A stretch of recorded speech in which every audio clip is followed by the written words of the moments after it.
આપણા વિસ્તારમાં આપણો રાજ, આપણા ગામમાં આપણો રાજ. આદિવાસી આ દેશનો મૂળ માલિક છે, પોતે માલિક છે. એટલે ગમે એવો ખમીરબંધી હશે, ગમે એવો કરોડોપતિ હશે, ગમે એવો અબજોપતિ હશે, એનાથી ઓબો બોબો કરી શકાય નહીં. પણ આપણો ગામનો આદિવાસી આજે પણ ઓબો બોબો કરીને પોતે સ્વતંત્ર છે, પોતે આ દેશનો, આ ગામનો માલિક છે, સાબિત કરે છે. આ ઓબો બોબો આબુમાં દેશું, આબુમાં રાજ. આદિવાસી આ દેશનો માલિક છે. એ ચૈતર વસાવા નથી કહેતા, દેશની સુપ્રીમ કોર્ટ કહે છે. આદિવાસીઓનો ઇતિહાસ કહે છે, યુનો કહે છે, આપણો બંધારણ કહે છે. સાથીઓ, આદિવાસી આ દેશમાં 1000 વર્ષ નહીં, હજારો વર્ષ પહેલા, સૌથી પહેલા પૃથ્વી પર કોઈ આવ્યું હોય તો એ આદિમાનવ માંથી આદિવાસી આવેલો છે. આદિવાસી આપણા પૂર્વજો હતા. આદિ અનાદિકાળથી આ પૃથ્વી પર વસનારા આપણા પૂર્વજો હતા.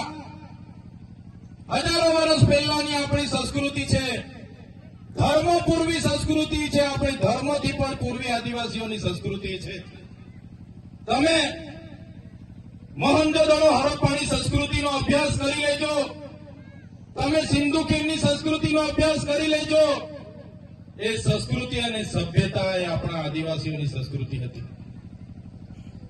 એ આપણા પૂર્વજો હતા. અમે હમણાં હનુમાન દાદાના મંદિરે જઈને આવ્યા ત્યારે તમે રામાયણ ઉઠાવીને પણ વાંચો. રામાયણમાં પણ જે હનુમાન દાદા અને ભીલડી સભરીની જે વાત આવે છે, નિષાદ રાજાની જે વાત આવે છે, એ આપણા આદિવાસી, આપણા પોતાના પૂર્વજો હતા. તમે મહાભારત ઉઠાવીને વાંચો, એમાં એકલવ્યની જે વાત આવે છે એ આપણા પૂર્વજ હતા. એવી જ રીતે આપણા નાના મોટા રાજા રજવાડા હતા, કબીલા હતા. આદિવાસીઓ સ્વતંત્ર હતા. ધીરે ધીરે આપણા આ આદિવાસીઓ પર બહારના લોકોના આક્રમણ થયા. પોર્ટુગીઝો આવ્યા, ડચ આવ્યા, હુણો આવ્યા, અંગ્રેજો આવ્યા, સ્પેનિશો આવ્યા, મુગલો આવ્યા, આર્યો આવ્યા અને ધીરે ધીરે આપણા કબીલા નષ્ટ થઈ ગયા. બીજા લોકોએ અંદરો અંદર લડાવીને આદિવાસીઓને ખતમ કરી નાખ્યા. ત્યારે સાથીઓ, તમે મહારાણા પ્રતાપનો ઇતિહાસ પણ વાંચી લેજો.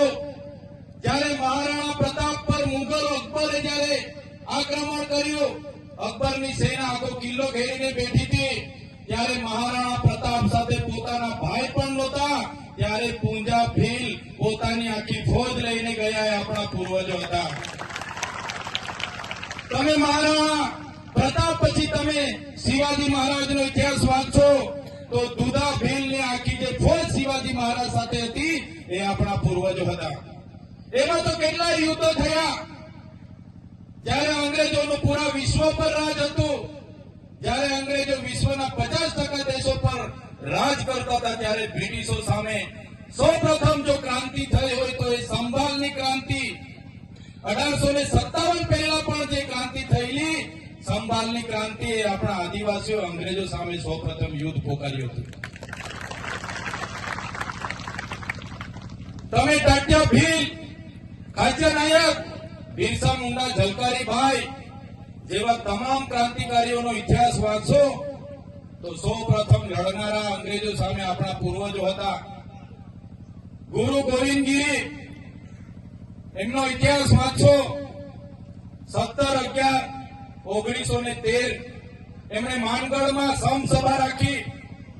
આદિવાસીઓને સ્વતંત્ર શાસન મળે, આદિવાસીઓ સ્વાયત્ત રાજ મળે અને કેટલાક અંગ્રેજો અને કેટલાક સામંત રાજાઓ ચારો તરફથી ઘેરી લીધો. માનગઢમાં ગોળીકાંડ થયો. 1507 લોકો ત્યાં ગોળીઓથી મરી ગયા. 900 જેટલા લોકો ઘાયલ થયા અને ગુરુ ગોવિંદજી પણ ઘાયલ થયા. એનો ઇતિહાસ આજ દિન સુધી આપણને ઇતિહાસમાં ભણાવવામાં નથી આવ્યો. સાથીઓ, કહેવાનો મતલબ આપણા પૂર્વજો હતા. ગૌરવશાળી આપણો ઇતિહાસ છે. દેશ આઝાદ થયો, દેશના આઝાદીમાં આપણા લોકોનું યોગદાન છે. લોહી વહી ગયેલું છે. દેશના વિકાસમાં આપણા લોકોનું યોગદાન છે. દેશના વિકાસમાં જયારે વાત આવી આ વિસ્તારમાં નવા નવા પ્રોજેક્ટો આવ્યા, રોડ રસ્તા ગયા, નહેરો ગઈ, હાઈ ટેન્શન લાઈનો ગયા, મોટા મોટા ડેમો બન્યા. તો દેશના વિકાસમાં પણ આપણા લોકોએ આખાને આખા ગામડા ખાલી કરીને આપ્યા છે. આખાને આખા ગામડા આપણા વિસ્થાપિત થઈ ગયા છે. આઝાદીના 78 વર્ષ વીતી ગયા છે. વિકાસની મોટી મોટી વાતો થાય છે, અમૃત મહોત્સવો થાય છે, રથયાત્રાઓ નીકળે છે. પણ આજે પણ આદિવાસીઓની પરિસ્થિતિ, આજે પણ આદિવાસી આ મૂળ માલિક, જેને સુપ્રીમ કોર્ટ કહે છે, જેને ઇતિહાસ કહે છે કે આદિવાસી એનો મૂળ માલિક છે, આટલી બધી સંપત્તિ આપણા પર છે. આ વિસ્તારમાં જળ, જંગલ, જમીનો પરના અધિકારો આપણા છે. અનુસૂચિત 5 વિસ્તાર છે, પૈસા 1 લાખ છે. આટલી મોટી સંપત્તિ, પાણી આપણી પાસે છે, વીજળી આપણી પાસે છે, રેતીની ખાણો આપણી પાસે છે, લિગ્નાઇટની ખાણો આપણી પાસે છે, ખનીજો આપણી પાસે છે, પથ્થર આપણી પાસે છે, જળ, જંગલ, જમીન આપણી પાસે છે. છતાંય આજે આદિવાસીને, મૂળ માલિકને આ સરકારોએ મજદૂર બનાવી દીધો છે. આજે શિક્ષાથી વંચિત છે, આપણે પાણીથી વંચિત છે. આજે પણ આપણા બાળકોને ભણાવવા માટે શિક્ષકોના આંદોલનો કરવા પડે, શાળાઓના આંદોલનો કરવા પડે, પીવાના પાણીના આંદોલનો કરવા પડે, સિંચાઈના આંદોલનો કરવા પડે. ત્યારે ક્યાં સુધી આંદોલનો કરતા રહીશું?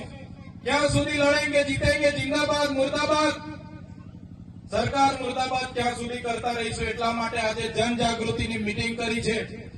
અને આ મીટિંગો સાથે સરકારોને કહેવા માંગીએ છીએ, જો સરકારો આદિવાસીઓનો વિકાસ નથી કરવા માંગતી તો આવનારા દિવસોમાં દેશનું 29મું રાજ્ય અમને ભીલ પ્રદેશ આપી દો, અમે અમારો વિકાસ કરી લઈશું. ભીલ પ્રદેશ આપી દો અમને, આદિવાસીઓને સ્વાયત્ત રાજ. અમારી રાજધાની અમે કેવડિયા બનાવીશું. અમારી પાસે પાણી છે, અમારી પાસે લિગ્નાઇટ છે, રેતી છે, પથ્થર છે, જળ અને જંગલ છે. અમે રેવન્યુ ઉભું કરી લઈશું અને અમારો વિકાસ કરી લઈશું.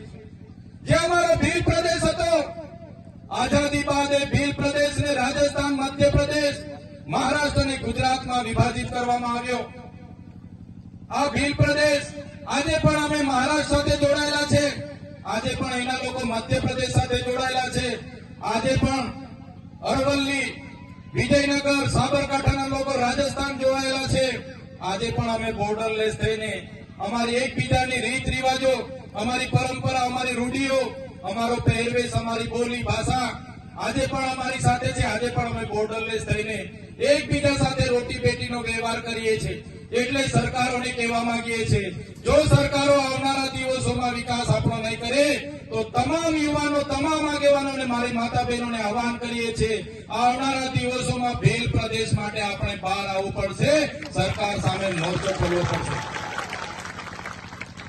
જે રીતે તેલુગુ લોકોને તેલંગાણા મળ્યો, તમિલ લોકોને તમિલનાડુ મળ્યો, મરાઠાઓને મહારાષ્ટ્ર મળ્યું, ગુજરાતીઓને ગુજરાત મળ્યું, જે રીતે પંજાબીઓને પંજાબ મળ્યું, નાગા લોકોને નાગાલેન્ડ મળ્યું, ઝારખંડીઓને ઝારખંડ મળ્યું, એ જ રીતે અમને આદિવાસીઓને અલગ ભીલ પ્રદેશ આપી દો, અમારો રાજ્ય અમે અલગ બનાવીને અમારો વિકાસ કરી લઈશું.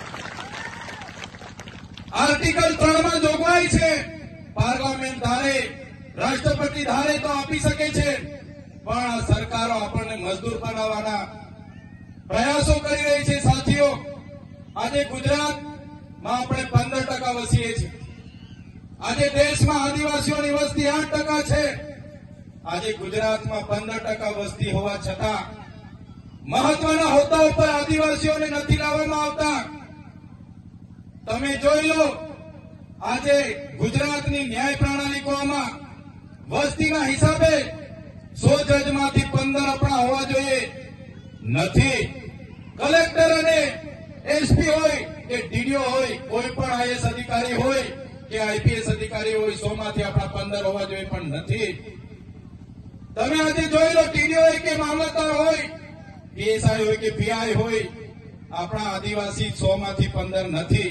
માત્ર ને માત્ર આપણા 100 માંથી 90 કે 80% મજદૂર આપણા મળશે. આ પરિસ્થિતિ આ સરકારોએ કરી છે. એટલા માટે આપણે બધાએ જાગવું પડશે. આપણો ઇતિહાસ ગૌરવશાળી છે. એ ઇતિહાસ આપણે ક્યારે નહીં ભૂલવો જોઈએ, આપણી સંસ્કૃતિ ક્યારે નહીં ભૂલવી જોઈએ. જ્યાં સુધી આપણી પરંપરા, આપણી રૂઢિ, આપણી સંસ્કૃતિ, આપણી સભ્યતા, આપણા રીત રિવાજો, આપણી બોલી આપણે જાળવી રાખીશું ત્યાં સુધી આપણે બચીશું. એ જ વાત કરવા માટે અમે આવ્યા છે.